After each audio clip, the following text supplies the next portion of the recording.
ऐन गणेशोत्सवाच्या तोंडावर एसटी कर्मचारी संपावर. महाराष्ट्र एसटी कामगार कृती समितीचं धरणं आंदोलन. राज्य सरकारी कर्मचाऱ्यांप्रमाणे वेतनाची मागणी. संपामुळे प्रवाशांचे मोठे हाल. एसटी कर्मचारी कृती समिती आणि सरकारमधील आजची बैठक निष्फळ. मुख्यमंत्री शिंदे यांच्याकडून उद्या संध्याकाळी 7 वाजता सह्याद्री अतिथीगृहावर बैठकीचं आयोजन.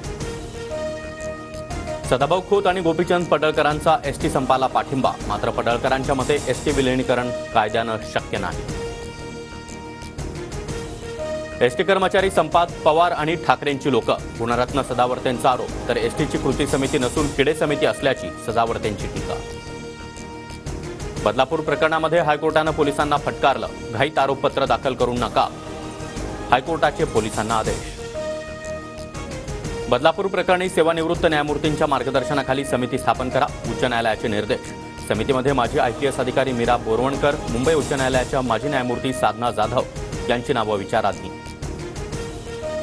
राधानगरीतील दादा गटाचे 2 पाटील पवारांच्या भेटीला. KP पाटील आणि AY पाटील दोघेही राधानगरीतून लढण्यासाठी इच्छुक. पवार तिकीट कुणाला देणार याकडे लक्ष.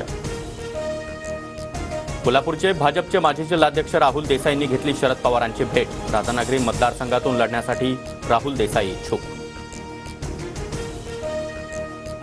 मराठवाड्यातला पश्चिम बंगालमध्ये ममता बॅनर्जी यांच्याकडून बलात्कार विरोधी विधेयक मंजूर. नव्या विधेयकामध्ये दोषीला 10 दिवसात फाशीची तरतूद.